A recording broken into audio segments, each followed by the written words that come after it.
자본주의가 어떻게 태동하고 지금의 금융자본주의가 일어났는지에 대해서 제가 그 히스토리를 간략하게 말씀을 드리겠습니다.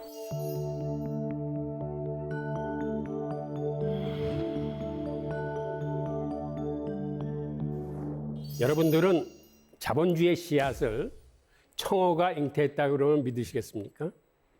그런데 실제로 자본주의의 씨앗을 청어가 잉태했어요. 1492년은 세계사적으로 굉장히 중요한 해입니다. 이때를 분기점으로 중세와 근대가 나누어집니다. 그렇다면 1492년에 무슨 일이 있었길래 이거를 중세와 근대 분기점으로 삼을까요? 1492년에는 중요한 일 세 가지가 동시에 일어났어요. 그 하나는 콜럼부스가 신대륙을 발견한 겁니다. 그리고 그 해에 스페인 왕국이 유럽 대륙에서 이슬람 세력을 몰아냅니다. 근데 이게 역사적으로는 큰 의미가 있는 거예요. 그 전까지만 해도 중세의 유럽은 이슬람에 갇혀 살았어요. 그래서 동으로도 서로도 이슬람 세력이 있기 때문에 나가지 못했을 뿐만 아니라 지중해 전체가 이슬람의 해상권이에요. 그래서 바다로도 못 나갔어요. 그 다음에 위로는 바이킹들이 있어가지고 위로도 못 나가고 유럽은 그 당시에 프랑크 왕국은 갇혀 살았습니다. 그러니까 그 당시에는 이슬람이 문화적으로, 기술적으로, 경제력으로, 군사력으로 모든 게 유럽보다 월등했습니다. 그걸 1492년에 유럽의 기독교 세력이 이슬람을 몰아낸 뜻깊은 해예요. 동시에 그의 스페인 제국이 기독교 왕국으로 통일하고 난 다음에 스페인에서 그간 스페인 경제를 이끌었던 유대인들을 일시에 추방하기 시작합니다. 그래서 기한을 딱 4개월을 주면서 가톨릭으로 개종을 하든지 개종을 하기 싫은 사람들은 나라를 떠나라 라고 얘기하면서 단 돈이나 금, 은, 화폐 이런 것들은 가지고 나가다 걸리면 처형당한다. 사형시키겠다. 라고 해서 유대인들이 맨몸으로 쫓겨납니다. 그때 가지고 나갔던 거는 사실은 그 보석, 그 당시만 해도 보석의 가치는 크게 없었는데 어차피 가지고 나갈 수 있는 게 보석뿐이 없었기 때문에 보석들을 한 움큼씩 쥐고 그 당시 비교적 종교의 자유가 있었던 저 네덜란드 쪽의 저지대로 올라가요. 그런데 그 당시 네덜란드 저지대는 바다보다도 낮은 위치에 있었기 때문에 소금기가 많아서 농사가 안 돼. 그래서 거기는 그 당시 한 100만 명 정도의 사람들이 모여 살았는데 그 사람들은 주로 바닷가에 가서 고기 잡는 일을 하고 굉장히 못 살았던 척박한 동네입니다. 그 정도로 못 살던 지역에 유대인들이 올라가서 보니까 바다에서 청어를 잡아와서 청어를 소금에 절인 다음에 이 소금에 절인 청어를 유럽 대륙에 파는데 청어를 절이는 데 쓰는 소금이 북쪽의 한자 상인들이 암염, 즉 땅속에서 판 소금을 이렇게 그 비싼 값에 대주는 겁니다. 근데 유대인들이 자기들이 살았던 스페인 지역에 북부에 바스크라는 지역이 있었는데 바스크 사람들은 대구잡이를 해서 자기들이 천인염을 만들어서 대구를 소금에 절였어요. 그래서 유대인들은 스페인에서 천일염을 수입을 합니다. 그런데 천일염이 이 암염보다 품질도 더 좋으면서 가격은 더 싸요. 그래서 유대인들이 소금 상권을 장악하게 됩니다. 그 당시는 소금 가격이 굉장히 비쌌어요. 그러니까 청어가 비싼 게 아니라 소금이 비싸기 때문에 소금 상권을 장악하니까는 자연스럽게 유대인들이 청어 절임 산업을 주도하게 됩니다. 유대인들은 뭐든지 자기들이 어떤 산업을 하나 주도를 하면 그걸 꼭 독점화시킵니다. 그래서 유대인들이 협회를 만들어서 그 산업을 독점화시키면서 품질을 균일하게 만들고 아주 조직 관리를 잘하면서 분업화, 세분화해서 그 산업을 굉장히 키우기 시작합니다. 그런데 이렇게 청어 산업이 클 수 있었던 게 당시 유럽의 기독교 국가는 1년에 4분의 1 정도가 금식일이에요. 금식일에는 육류를 먹지 못합니다. 그런데 금식일 날 생선은 먹을 수가 있어요. 그리고 냉장고가 없던 시절이라 소금에 절인 청어가 비교적 상하지 않기 때문에 그게 급속도로 판매량이 늘어나면서 고기잡이 배가 많이 더 필요하게 됐어요. 그래서 유대인들이 조선소를 차려가지고 청어잡이 배들을 많이 만들면서 고기잡이 배만 만드는 게 아니라 화물선을 만들기 시작했습니다. 그런데 그 당시 화물선은 다른 나라를 통행하거나 할 적에 다른 나라에서 통행세나 관세를 받을 적에 일일이 물건을 세서 받은 게 아니라 배가 들어오면 그 배의 갑판, 면적을 보고 거기에 비례해서 관세를 징수했습니다. 그러니까 유대인들은 관세를 줄이기 위해서 갑판에 붙어있던 대포들을 다 떼어보내고 갑판은 아주 비좁게 만들고 오히려 상품을 싣는 선복을 크게 만들어서 좀 배가 기형적이다 싶을 정도로 이 배불뚝이 배를 만듭니다. 하지만 일단 통행세를 적게 내니까 다른 나라보다 운임을 많이 줄일 수 있었어요. 자그마치 네덜란드의 화물선이 다른 경쟁국에 비해서 운임이 3분의 1 정도로 파격적으로 경쟁력을 갖습니다. 그리고 평조선의 특성상 이게 그 강이나 수로를 쫓아 올라가면서 물건을 고객한테 가장 가까운 곳에 배달을 해줄 수 있어요. 이 밑바닥이 뾰족한 첨조선은 저반 시설, 즉 항구 시설이 있어야만 저반을 해요. 근데 평조선은 웬만한 물가에는 다 저반을 할 수 있습니다. 그래서 고객 서비스도 월등하게 좋아지고 하니까는 유럽의 화물을 네덜란드가 거의 다 싹쓸이를 합니다. 그 통해 암스테르담이 물류 기지가 돼요. 물류 기지가 되면서 중개 무역이 발달합니다. 근데 무역이 발달하면 무역을 지원하는 뭐가 발달하죠? 바로 금융업하고 보험업이 발달을 해요. 네덜란드가 그러한 그 경제력을 바탕으로 동양하고 무역을 하는 네덜란드 동인도 회사를 1602년에 만듭니다. 그런데 동양하고 무역할 적에는 크고 많은 선박이 필요할 뿐만 아니라 장거리에 오랜 시간이 걸리기 때문에 중국까지 한번 갔다 오려면 한 2년 걸려요. 그러니까는 어느 한두 사람의 자본력으로 할 수 있는 사업이 아니에요. 그래서 유대인들이 그때 아이디어를 내는데 네덜란드 동인도 회사를 근대적 의미에서 최초의 주식회사, 즉 여러 사람들한테 돈을 모아서 회사를 설립을 합니다. 이래서 세계 최초의 근대적 의미의 주식회사가 네덜란드에서 탄생을 합니다. 이게 유대인들이 스페인 제국에서 쫓겨나서 네덜란드에 온 지 100여 년 만에 일어난 사실이에요. 그 다음에 선박이 떠나면 그 주식을 갖고 있는 사람들이 오랜 기간 참을 수 없는 사람들은 이걸 서로 바꾸기 시작하는데 이 주식 거래를 좀 활성화시켜 주기 위해서 네덜란드가 세계 최초의 주식 거래소를 만듭니다. 게다가 암스테르담이 물류 기지가 되니까 각국으로부터 많은 상품들이 모임과 동시에 각국의 돈들이 다 네덜란드로 모이는 거예요. 그래서 네덜란드에는 그 당시 화폐 종류가 거의 한 1000가지에 이를 정도로 너무 많은 화폐가 모이니까는 자기네들도 이거를 서로 분간하기가 힘들었어. 그래서 당시 세계 최초의 중앙은행격인 암스테르담 은행을 창설해서 화폐 통일을 이뤄냅니다. 그래서 나온 화폐가 길드화예요. 사실은 어떤 의미에서 근대 최초의 기축통화가 길드화입니다. 그러니까 우리가 흔히 자본주의 씨앗이라고 부를 수 있는 주식회사, 주식거래에서 중앙은행이 바로 암스테르담에서 탄생을 합니다. 그래서 청어가 자본주의 씨앗을 잉태했다라고 이제 말씀을 드린 겁니다.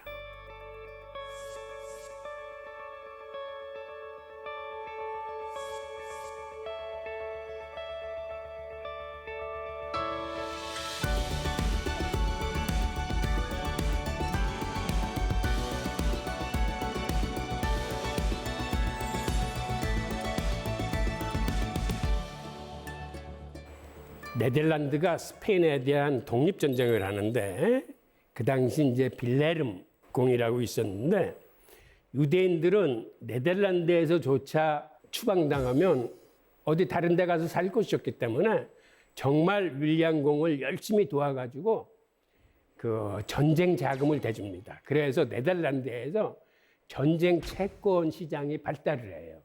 평소에는 연 15%, 20% 했던 게 채권 시장이 발달하면서 유대인들의 어떤 금융 산업의 힘에 의해서 금리가 한 2, 3%대로 인하가 돼요. 근데 이게 경제사적으로는 굉장히 중요한 의미를 갖고 있습니다. 이렇게 금리가 인하가 되니까 투자가 살아나면서 그 세계적인 무역망의 건설과 더불어서 해외 투자가 활성화되는 거죠. 그리고 또 하나, 영국이 당시에는 굉장히 후진국이었었어요. 그래서 영국은 국내에서는 해외에 수출할 물건이 별로 없어가지고 수출 물량이 달랑 양털 하나예요. 근데 양털조차도 자기네들이 수출을 못하고 유대 상인들이 들어가서 걷어 나와가지고 이제 수출을 해줬거든요. 그러다 보니까 그 후진국인 영국에서 발달한 게 해적질입니다. 해적질을 통해서 그 다른 나라 배를 습격해 해서 이제 물건을 뺏어오는 건데 사실 옛날에 부의 증대라는 건 거래를 통한 것도 있었지만 대부분이 약탈 전쟁이나 정복 전쟁을 통해서 부를 습득했던 거거든요. 당시 의회가 왕을 축출할 계획을 세우면서 네덜란드 윌리엄 총독 부부를 영국 왕으로 초청을 합니다. 빌레름 3세는 영국 왕이 되면서 윌리엄 3세가 됩니다. 그리고 이거를 명예혁명이라고 불러요. 왜 그러냐면 피 한 방울 흘리지 않고 혁명을 이룩했다고 그래서 이거를 명예혁명이라고 합니다. 그런데 윌리엄 3세가 영국 왕이 돼서 프랑스하고 전쟁을 하려고 보니까는 영국에 함선이 없는 거예요. 그래서 다시 유대인들을 불러서 화급하게 도움을 요청하게 됩니다. 프랑스하고 전쟁해야 되는데 당신들이 네덜란드에서 나를 도와줬듯이 이번에도 나를 좀 한번 도와달라. 그런데 왕이 요청한 금액이 너무 커. 120만 파운드야. 그래서 이거 한두 사람의 힘으로 마련할 수 있는 돈이 아니에요. 그래서 자기네들이 네덜란드에서 했던 방식대로 전쟁 기금 모금 기구를 만들어서 일종의 주식회사 형태로 주식을 팔아서 자금을 모집합니다. 그래서 그렇게 모은 돈을 즉 그 당시는 금괴인데 금괴를 왕한테 빌려주면서 왕하고 딜을 해요. 왕께서는 이 돈을 저희한테 영구적으로 갚으시지 않아도 됩니다. 단 매년 8%의 이자를 주십시오. 그 당시 시중금리가 15%가 넘었기 때문에 8%는 그렇게 높은 금리가 아니었어요. 그리고 왕실에 빌려주는 이 돈을 담보로 이 금액만큼 우리가 은행권을 발권하게 해 주십시오 라고 간청을 드려서 이들이 성사가 됩니다. 그래서 잉글랜드하고 웨일즈 지역에서는 최초의 은행권을 유대인들이 발권을 해요. 그리고 전쟁기금 모금기구를 주식회사 영란은행으로 바꿔요. 그래서 영국의 중앙은행인 영란은행이 탄생하게 됩니다. 그 왕은 돈이 쓸 필요가 있을 때마다 영란은행에 국채를 발행해서 주고 영란은행으로부터 돈을 빌려다 쓰게 돼요. 그래서 그때 어떤 시스템이 생기냐면 파운드화를 발행하기 위해서는 국채를 발행해서 영란은행에 주면 영란은행이 파운드화를 찍어서 왕실에 주는 이런 시스템이 생겨요. 그래서 국채가 파운드화 발행하고 이게 연동이 됩니다.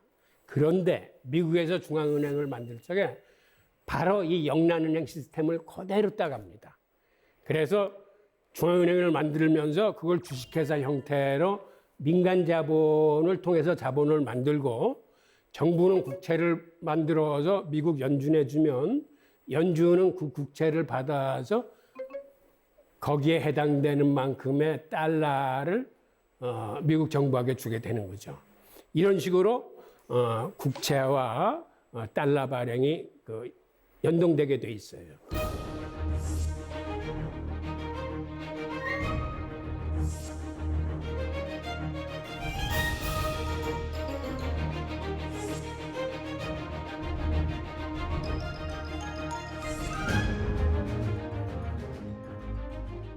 여러분들은 왜 투자와 소비가 살아나지 않는다고 생각하십니까? 예전에는 금리가 낮으면 투자가 살아났어요. 그래서 중앙은행이 쓰는 통화정책에서 시장이 너무 활성화되어 있으면, 너무 불붙어 있으면 금리를 올립니다. 그건 시장을 좀 냉각시키기 위해서예요. 그 다음에 시장이 침체되어 있으면 금리를 내려요. 그럼 투자가 살아나서 경제가 다시 경기가 좋아지는 거예요. 그런데 어느 때서부터인가 이게 작동하지 않아요. 흔히 여러분들 뉴노멀이라는 얘기를 들어보셨을 겁니다. 그 얘기는 무슨 얘기냐면 지금은 사저 시대예요. 저금리, 저투자, 저성장, 저물가 시대입니다. 즉 금리를 아무리 낮춰도 투자가 살아나지 않는 시대가 되어버렸어요. 그런데 왜 이런 시대가 됐을까요? 그거는 사실은 두 가지 이유인데, 하나는 공급 과잉입니다.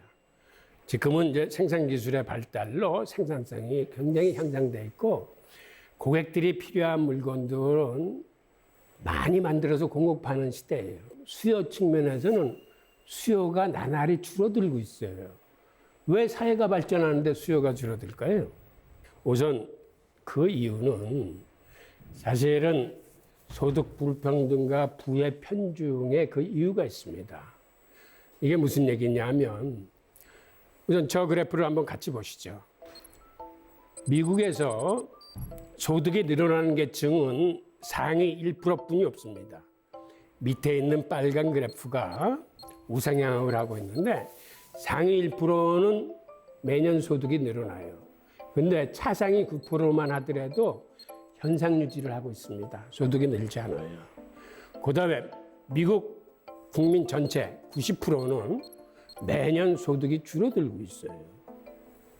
저건 사실은 뭐를 의미하냐면, 우리가 10명이 있는 사회를 가정했을 때 돈 잘 버는 한 사람이 나머지 9사람보다 돈을 더 많이 벌어. 그러면 어떤 일이 벌어질까요? 중산층이나 서민들은 사실은 버는 대로 돈을 다 써요. 근데 돈이 한 사람한테 몰리면은 이 사람은 쓰는데 한계가 있어. 그래서 이 사람한테 들어가는 돈은 사회로 환원되지 못하고 이게 곳간에 비축이 됩니다. 공급 쪽에서는 물건은 날로 많이 나오는데, 소비 측면에서는 사회 소득의 반이 곳간에 축적돼서 소비로 환류돼서 나오지 않는 거예요. 이런 무슨 일이 터질까요? 이게 바로 불경기이자 공황이에요. 바로 상위 10%가 세계 소득의 50%를 넘어섰을 적에 1929년 대공황이 터집니다. 2008년도 글로벌 금융위기도 상위 10%가 전체 소득의 50%를 달성했을 적에 글로벌 금융위기가 터지거든요. 그런데 이게 개선되지 못했어요. 그래서 지금도 상위 10%가 전체 소득의 50% 이상을 가져가요. 근데 미국만 이런 게 아니라 이거는 우리나라도 마찬가지고 세계 전반적인 현상이에요. 즉, 왜 이런 현상이 생겼냐면 1971년도에 닉슨 쇼크라고 생기면서 달러와 금가의 고리가 끊어지고, 그 다음엔 근원 인플레이션 2%의 한도 내에서 달러가 무제한 발행되기 시작합니다. 즉, 그 전까지만 해도 시중에 유통되는 금융자산의 양이 세계 GDP의 한 50% 정도뿐이 안 됐어요. 그랬는데 세계 GDP는 연 3, 4% 증가하는 데 비해서 금융자산은 연 한 15% 정도, 서너 배 이상 이쪽이 크기 시작합니다. 돈을 버는 이런 금융소득이 너무 앞서 나가면서 소득 불평등과 빈부격차가 커진 겁니다. 그래서 지금 세상에서는 금리를 내려도 이제는 더 이상 그게 투자화되지 못하고 경제 성장을 끌어내지 못합니다. 그리고 또 하나 중요한 문제는 저렇게 국민 90%의 소득이 매년 줄어들면 어떤 일이 벌어질까요? 하루 20분. 우리 자신에게 투자한다면 달라지는 삶의 작은 변화. 하우투 지식 채널.